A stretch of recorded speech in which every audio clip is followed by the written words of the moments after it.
and players smiling. But Michael Jordan is not only the best basketball player, but he's the most exciting basketball player to ever play. Tatum fires away, pumps it in, 51 for Jason Tatum. The Big Three NBA podcast is powered by PrizePicks.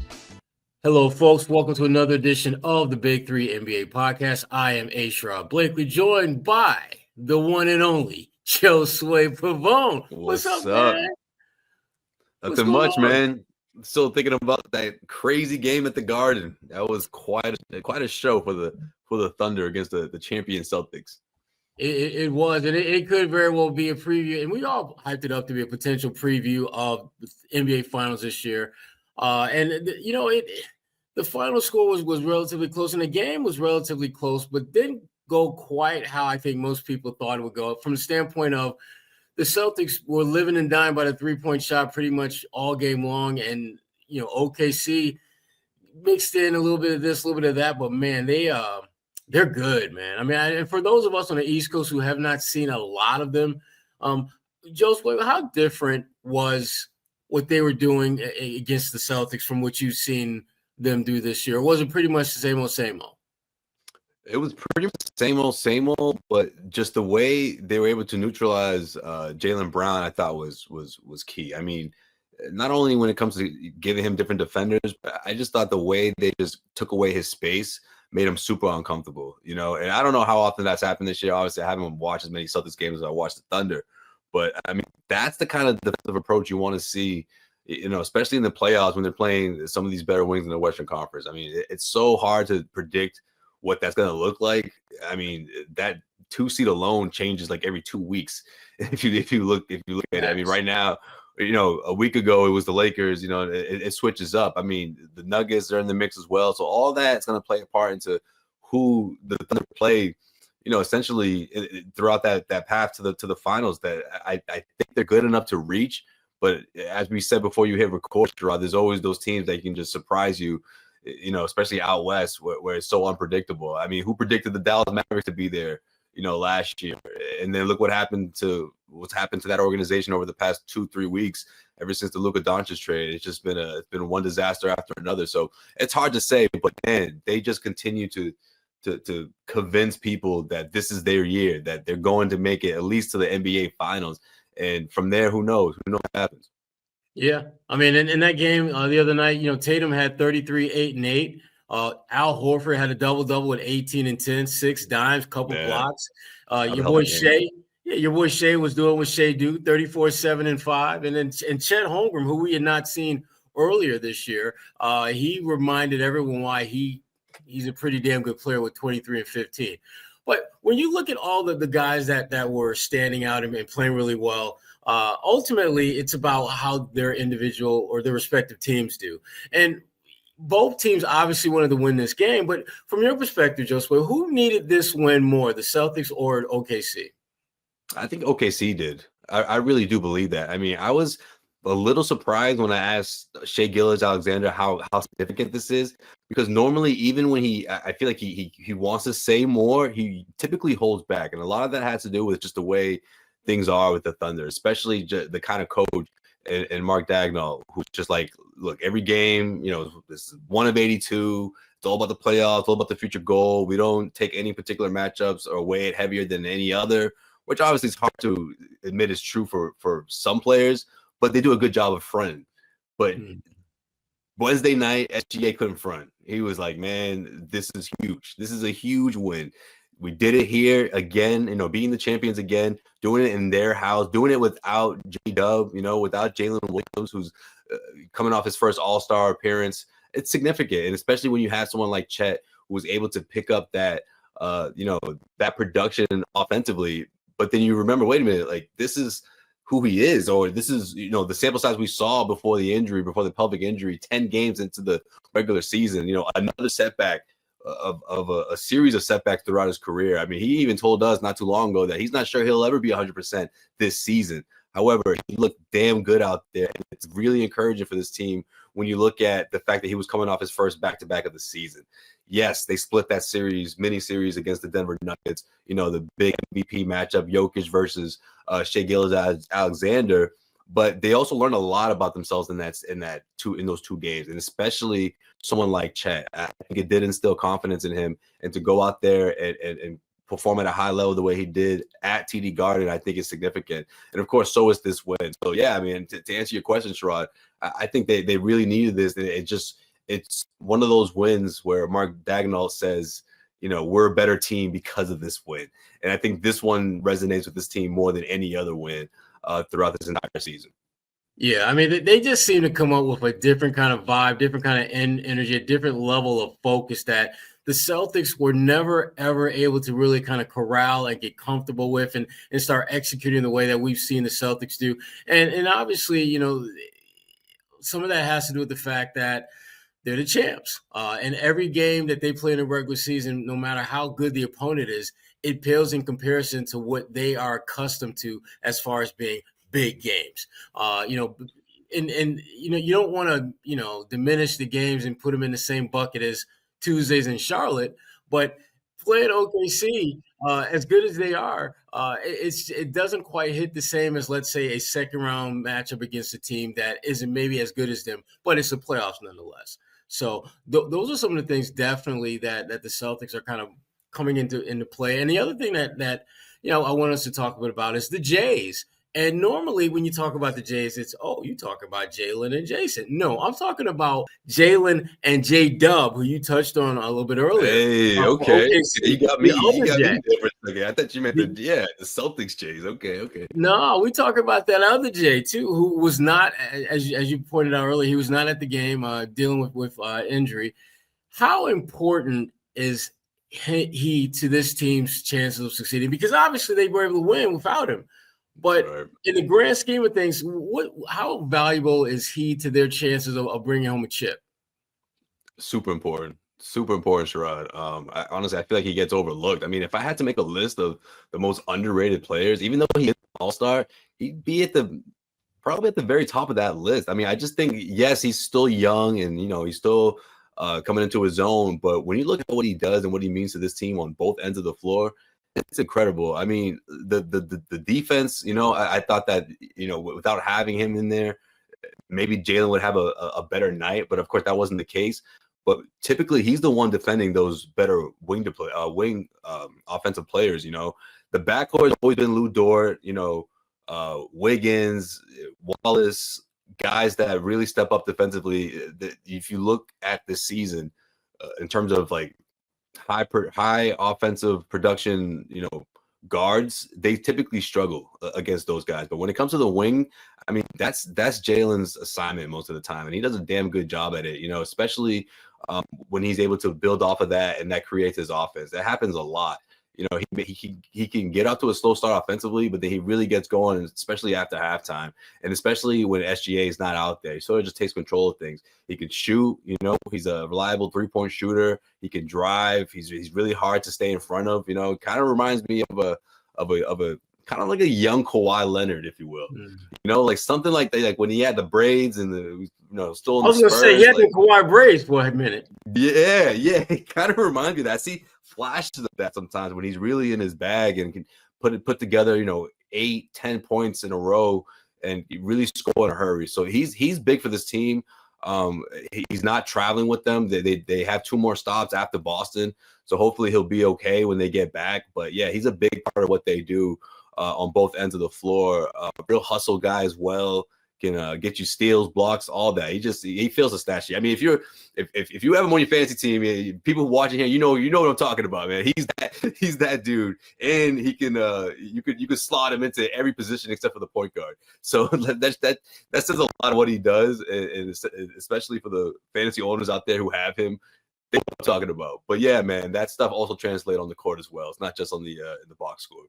Yeah, J-Dub gets you 21, 5, and 5 every night. So you can't really go wrong with, and he's not your number 1 or 2 guy. So absolutely. And honestly, Sherrod, even if Chet was in the mix all season long, I don't think it would really diminish his numbers much. I don't. I mean, does that mean there could be 3 All-Stars in OKC in the near future? Maybe, but obviously health issues has played Chet in a big way. But man, Jalen is always there to step up for sure. Now, we learned before the game that J-Dub was not going to be playing. And my first thought was, okay, Jaylen Brown is probably going to go off in this game because he doesn't have to deal with that. And it could not have been no further from what happened. I mean, Jaylen Brown had one of the worst games he's had this season, 5 for 15 shooting, had more fouls, 6 fouling out. Then you have baskets made, which never happens. What was OKC able to do defensively from your perspective to really just make him a non-factor? And how much of that do you think was OKC's defense or Jalen just having a bad game? A little bit of both. Honestly, the way things started, it was heavily OKC's defense, and you saw what happened. I mean, not just the offensive run, but again, just taking away his space. Deflections, I thought was huge. His spin moves when he was trying to get, in the teeth of the defense, he was losing the ball, and sometimes that's him with his head down and just, sometimes he just struggles with his dribble. But I don't think that was the case this time around. I really don't, especially in transition, guys that were getting back, Aaron Wiggins, I was actually expecting him to have a better offensive night, but I think he was too busy with Jalen, and I think that guys, switching off as well played a part. And you also just can't look over the fact that he was guarding SGA a lot in that first half, especially in that first quarter, which I just thought really got to him in the sense of him trying to find his offense and then trying to keep up with SGA, man, because he went off. I mean, he was in double figures by the end of the first quarter. So I just think all that, compiled together just made it for a rough night for him.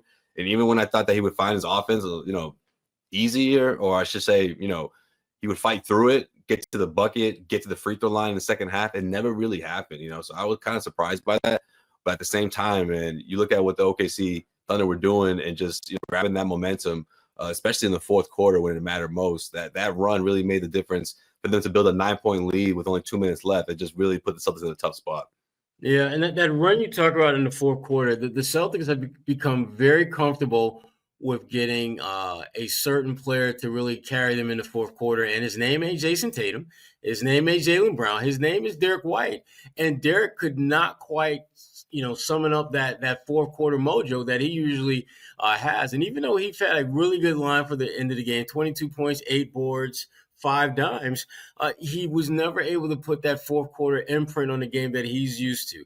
And so who do you think was a bigger problem for the Celtics? Jalen's struggles or Derek's inability to really get it done in the fourth? What do you think was a bigger problem for Boston? I think it was Jalen's struggles. I thought outside of that fourth quarter, Derek White had a hell of a game. I mean, he really kept these guys in it with hitting some timely threes. I mean, I say that in a game that was going back and forth. It just felt like whenever OKC were trying to create that distance, the Celtics were there. Even when the Celtics did pull ahead, the Thunder, got that terrible foul, by the way, by Torrey Craig. Those 3 free throws going into halftime, all of a sudden they're up by 2. So I just feel like it was that kind of game. So that run made a difference. But in that fourth quarter, in that spot, you look for someone like Jalen to find his offense, get to the free throw line or just find a way. And it just never happened. Of course, SGA took advantage of that. Chet had some big plays as well. Chet Holmgren with some stops defensively. So I just thought, they just made life really hard for the Celtics. And you look up, all of a sudden, there's only 2 minutes left. It didn't happen in a hurry. But down by 9 with 2 minutes to go, you could feel the Thunder saying, okay, we got this. We're a couple stops away. And that's what happened. Absolutely. Before we go any further, I want to give a quick shout out to our good friends at PRIZEPICKS. Listen, we're talking exactly our good friends of our podcast, as well as you and Cedric Maxwell, what y'all do. Cedric Maxwell podcast, yeah. Absolutely. We're getting closer and closer to the playoffs, and obviously we got, college basketball starting to heat up a little bit now. And the race to the playoffs, particularly in our league, is heating up on PRIZEPICKS, which is the best place to cash in on your favorite sports. Don't miss your chance to cash in as the league's best fight for playoff positioning. With over 10 million members and billions of dollars in awarded winnings, PRIZEPICKS has made daily fantasy sports accessible to all. You just pick more or less on at least 2 players for a shot to win up to 1,000 times your cash. Run your game all season long on PRIZEPICKS, which is America's #1 daily fantasy sports app. And it is the best place to win cash while watching your favorite players do what they do. PRIZEPICKS also offers weekly promotions that can lead to big payouts like Taco Tuesday, where PRIZEPICKS discounts select player projections up to 25% to provide even more value for the lineups that you go with. They also invented the flex play, which means you can still cash out if your lineup isn't perfect. You can double your money even if one of your picks doesn't hit. So how do you do this? Real simple. Download the app today and use code CLNS to get $50 instantly after you play your first $5 lineup. Again, that's download the app, use code CLNS to get $50 instantly after you play your first $5 lineup. Prize Picks, run your game. And I tell you who's not running their game, their shot, the playing time, Kristaps Porzingis. He's spending way more time doing what you and I do, which is watching NBA play. That's not what he's supposed to be doing. He recently put a social media post out there just basically saying that the Celtics, they don't know exactly what's going on with him. He's getting better, but they're not exactly sure of what he's getting better from, per se. Good news or bad news? Like, damn, which one is it? Yeah, exactly. How concerned are you about his availability for the playoffs? Because, again, regular season, it is what it is, but everything is about winning a championship. Are you concerned that this perfect NBA Finals marriage that we want to see between OKC and Boston may not happen? How much of a factor do you think his health is going to play in Boston's ability to get to the finals? That's a good way to put it, man. That's exactly what I want to see. This marriage looks perfect. Finals, I can't think of a better the two teams that we want to see in the finals than the Thunder and the Celtics. But I mean, going into the playoffs, I'm gonna say I'm feeling good about the Celtics without Kristaps until May. How about that? Right? Okay. I mean, that's when things matter. Second round, you don't want to just throw him into a potential Eastern Conference Finals series. You want to get him ready in the second round. If you don't have him in the first round, I don't think it's the end of the world. You look at some of these teams that could be matched up against the Celtics. I really like the Celtics' chances to come out of the first round. But when it comes to the second round, you want teams kind of get his reps in and all that. And obviously, when it comes to the Eastern Conference Finals, but my money's on the Cavs. I just think you're going to need Kristaps. I mean, you really are. Can they beat him? Can they beat the Cavs without Kristaps? No. But I think it gets significantly harder for the Celtics because he just makes such a difference in that particular match against the Cavs. And I think that's realistically the one team that I think does have a shot to beat the Celtics, to knock off the champs in this postseason, playing terrific basketball, setting all kinds of records, all kinds of winning streaks, Sherrod. Damn, double-figure winning streaks. They might lose one and they start one right back up. They have all the confidence in the world, and just give them a chance to play the Celtics without Kristaps. And I think they will really surprise people and push things to the max. A 7-game series, and Sherrod, anything can happen in that game 7, whether it's in Cleveland, whether it's in Boston. I mean, these guys are that confident, and they're going to be around for a while too. So this could be that season where the Celtics remind them that they're not quite there yet, and then beyond this year, they eventually make that leap, take that jump. But without Kristaps, man, if you're this Cavs, your eyes are lighting up, man. You're salivating at that particular matchup, already knowing that he's not going to be 100%. Just being sidelined this long, it's so hard to catch up with your teammates going into the postseason when everyone has just been on the grind for the last month and a half or so, right? But I think, again, if you get him back for the second round matchup, put him in the mix a little bit, you'll be in much better shape.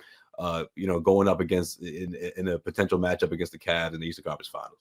Yeah, I mean, it's just really, if you're the Celtics, you had this great plan of load management for him, and you're still getting that done. But now it's not so much about load management. He's like hurt. He's not feeling good. He really doesn't have a choice but to not play.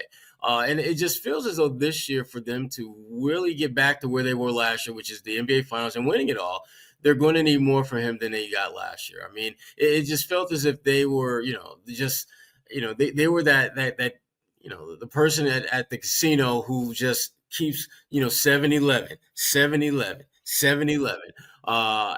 And you just can't expect that's going, you can't expect to catch lightning in a bottle back-to-back years, which I thought they got a little bit of that last year.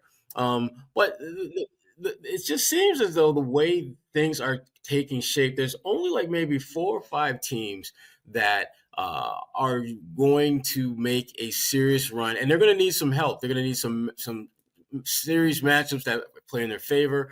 But I can tell you with absolute confidence that what the NBA does not want to see is a Cleveland-Oklahoma City final. That just has that's there's not both very good teams. I mean, Cleveland, as you pointed out, they've got multiple, double-digit winning streaks, and OKC is, as the largest margin of victory ever in NBA history that they're playing with. But the optics of broadcasting from Cleveland and then broadcasting from Oklahoma City, for a 7-game series, I don't know. You can do a lot worse than OKC. Maybe a couple. You're right, and Sacramento, but that's why Sacramento is Sacramento. Right. Even with our guy Kyle Draper in Sacramento, there's still Sacramento. Right. There's only so much he can do. But I tell you what, though, the one thing, even though we don't know what that is going to look like, one thing we do know is going to be changing at some point is the Celtics ownership. There was a report out recently where they've narrowed it. They're revealed that there are 4 potential buyers of the Celtics, and obviously, minority owner Pagliuca, he's one of them. You grew up around here. You've been following the Celtics team forever and a day. Now you're in OKC, but you still part of Celtics Nation. That's just to keep it real.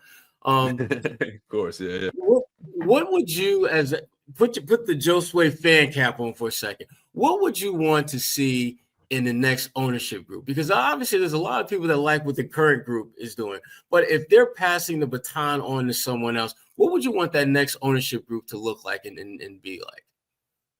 More the same, right, Sherrod? I mean, these guys didn't hesitate when it came to giving Jason Tatum and Jaylen Brown their max money, right? I mean, that was like a must for them. And obviously that was a must for this team to go on and win a championship. But they had to make that leap, right? They had to put that put that trust in these guys. And I think it did, obviously, paid off. They won a championship and they can win some more, especially this year, be the first team to go back-to-back since the Warriors. But I just think not every team thinks that way, and also, you have to have the right president there, which Brad Stevens has passed all the tests with flying colors, man. Like, he's just been, in terms of just striking deals, keeping the cap where it was at before the max guys came in. I mean, the double apron, that's something that, as we saw with Dallas, like, not every organization is going to be willing to do that with their superstars.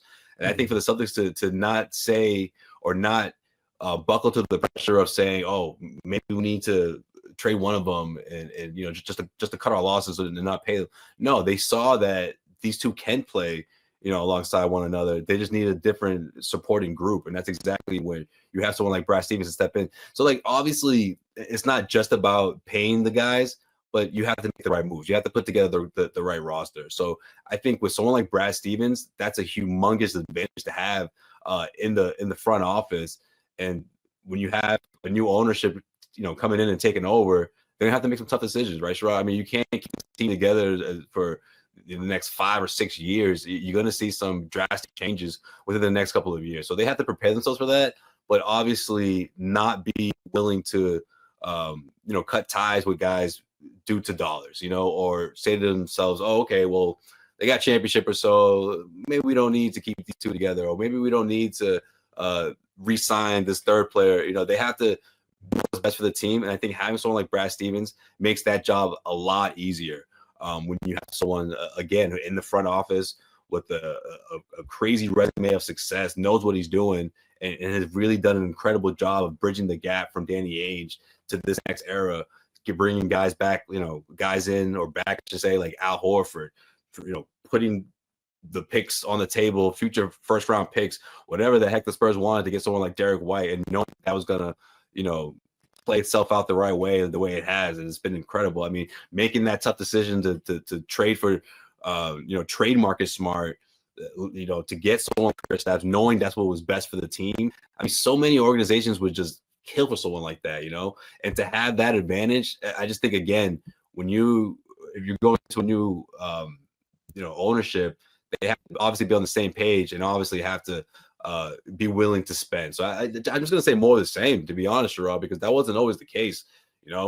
Years ago, getting free agents was the move, right? That used to be the thing. Oh, well, no one wants to play in Boston. How are we going to do this? And Danny Ainge really changed the entire landscape of the NBA, if we're being honest, right? When he kind of sort of did okay, got to suck for a couple of years, save these picks or whatever, but then you can put them together and trade for that superstar, know which ones to keep, make a bunch of deals, mid-level guys, knowing which ones are really going to be part of your future, and then going from there. And it was like 2 chapters to it, right? I mean, we can spend a whole episode on just talking about that alone. But obviously, the big deal was getting KG, getting Ray Allen, using those picks, using those assets to do that. And then, the second chapter, when you had Brad Stevens coaching, was a lot of knowing which players are gonna pan out and knowing which ones to let go. A lot of drafting, a lot of trading all kinds of players. One season, I think there was like 42 or 44 different Celtics players because of all the trades. I mean, Tayshaun Prince was here for a little bit. Remember that? So I do. I think a lot of that. Oh yeah, that's your boy. That's a lot of that. It really created an example for other organizations to sort of say, okay, that's one way to do it. We can do the same thing. And then look what a team like Oklahoma City Thunder are doing, and they still got a whole lot of assets while seeing everything pan out in front of them. So yeah, I mean, a lot of that has to do with knowing how to navigate those type of things, like those rough years, if you will. But again, when you're in the situation the Celtics are in, you're in a really good spot to win multiple championships. So that's the number one thing for this organization coming in. I mean, for the new ownership group, is to not be afraid to spend and keep this thing going. Whether it's letting guys go or knowing when to make those right decisions and to keep keep somebody longer than other teams would have. Yeah. Knowing how to navigate is a very, very big deal. And it's something that, Brad Stevens has done, I think, a really good job in the role that he has, a role that certainly there were some questions about whether he could get it done, but when he got hired or moved into that position. And if we were giving Brad like a rating of, he would certainly be among the top GMs. Unfortunately, we don't have that for GMs, but we do have it for players when it comes to NBA 2K25. One of the cool things about what they do is they have in-season updated numbers, and we got some new numbers for some folks of interest to certainly OKC and to the Celtics. We're gonna start with OKC first. Your boy Jalen Williams, his rating in NBA 2K25 is up 1 point to 89 overall rating. Your boy Isaiah Hartenstein is down 2 points to 83. Your boy Kenrich Williams, who I like. Kenrich is up to 79, up 1 point. And last and certainly not least, Jalen Williams, they've got him down 1 to 77 overall rating. Interesting. The All-Star Jalen Williams or Jalen with or J Will with the Y? J Will with the Y. Oh, okay. I forgot y'all got 2 J. Yeah, I forgot. Yeah. I was gonna say. I was like, wait, what? Right. Okay, all right, that's not bad. No, now for the Celtics, this is no surprise. Kristaps Porzingis is down 1 to 88 overall rating. And then you've got Drew Holiday is down 1 to overall. His overall rating is down to 83, down 1. Plus, on the positive side, you got Peyton Pritchard +1. He's up to 83. And then you got Al Horford, who's +1, who's up to 80. Now, the one surprise in those ratings was your boy Luke, or Bobby's boy, Luke Cornett, who was down 1. I'm surprised. Luke seems like he's actually been better from where he was at the beginning of the season to now. Better this year. That kind of threw me a little bit. But what do you think about those numbers? Because the one thing I wanted to get your thoughts on, Peyton Pritchard is up 1. Drew Holiday is down 1. Their overall NBA rating for NBA 2K25 is the same at 83, which, I got like major pushback when I raised the question on a previous episode of the Big Three NBA podcast with Gary Washburn and Kwani Lunis, when I raised the idea, not promoting it, but just the actual question, should Peyton Pritchard be in the starting lineup ahead of Drew Holiday? And again, I'm not saying I think that should happen. I think it's a legitimate question. And when these numbers came out, I felt even more validated that it was a legitimate question. So I'm going to put this legitimate question to you, Josue. Is it time for a changing of the guard in Boston and just slide maybe Drew coming off the bench and slide Payton to that starting lineup, or do you keep things as they are now? I say you keep things as they are now, but man, the clock's ticking. The clock's ticking. I think Payton's been knocking on that door for quite some time. I mean, the contract, man, talk about a team-friendly contract that you have him on, and the production. This is incredible. I mean, he's run away with this award, if you ask me, and I think a lot of people are agreeing. He's the sixth man, and I just think it would really make him a more dynamic player if he was able to be a starter next year, let's say, for example, to just get adjusted in that role. And I think obviously he has the work ethic and the passion to thrive, as a starter. But right now, I love what Drew at the table, man. Just defensively, that experience as well. He's got that pull-up three that can still, keep defenders back from the three-point arc. So I really like the starting lineup, especially when Kristaps is healthy. But, man, in the middle of playoffs, for some games or so, maybe if Drew, they want to dial it back a little bit because of injuries or whatever the case may be, something we could see. But permanently, I still like Drew in that spot for sure. But, man, Pritchard is on deck. He's on deck for sure, man. He's a starting guard in this league, and he's continuing to prove that. I just think that Drew Holiday is going to win you 2 games in the playoffs, and that's your 4th or 5th option who's going to get you 2 wins in the playoffs, and they're going to be deep into the playoffs. Drew doesn't save his good stuff for the first round. He's like that. Right. He's like that top shelf liqueur where you don't just bring it out when you got company. You bring it out when you got special company. Drew steps his game up in those special moments. We're talking conference finals, NBA finals. That's usually when you get the best version of Drew Holiday. And I would not want to do anything to disrupt that rhythm because I do feel Drew, more than maybe any of the other OGs on the team, has a tendency to kind of build up to that deep playoff run mode. And once there, he tends to play better. Whereas Al Horford, to me, Al, and I love Al, but Al is kind of a roll of the dice. You really don't. Al could just absolutely dominate game 2 of the first round and be MIA for games 3, 4, and 5, only to resurface in game 6 or first game of the second round. There's no rhyme or rhythm to what he does. He's going to play hard, but his production is not steady. Whereas Drew Holiday, you're going to get a couple of games at least where he's going to be the first or second best player on the floor, and you're going to win. He's one of the few guys in that starting lineup who's not named Tatum, Brown, or Derek White who can do that.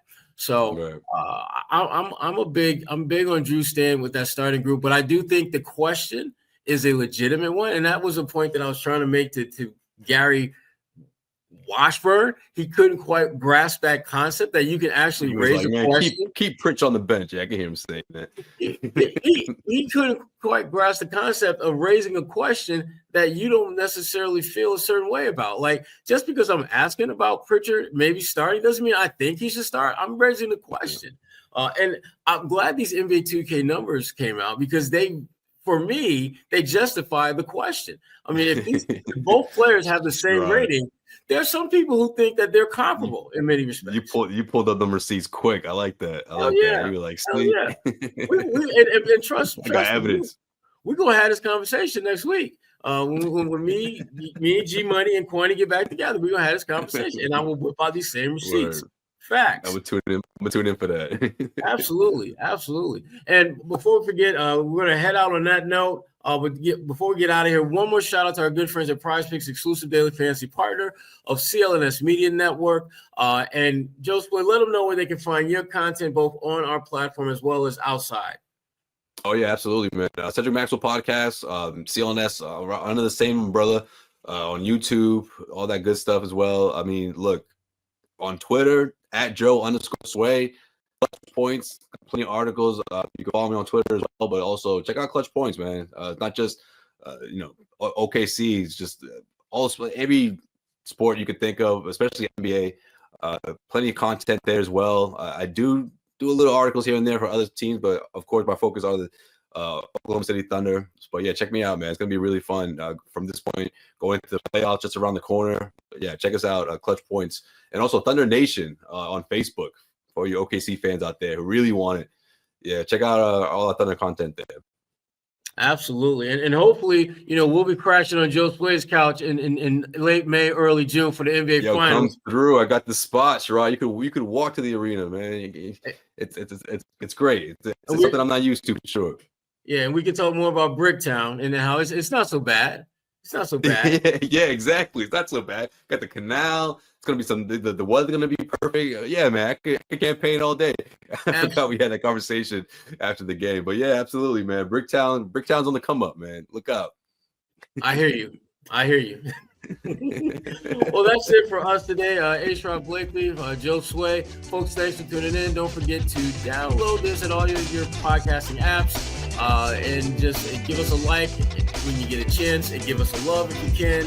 That's how you show love. You like us. That's the love that we need. For sure. For Josue, Sherrod Blakely, this is the Big 3 NBA podcast. We out.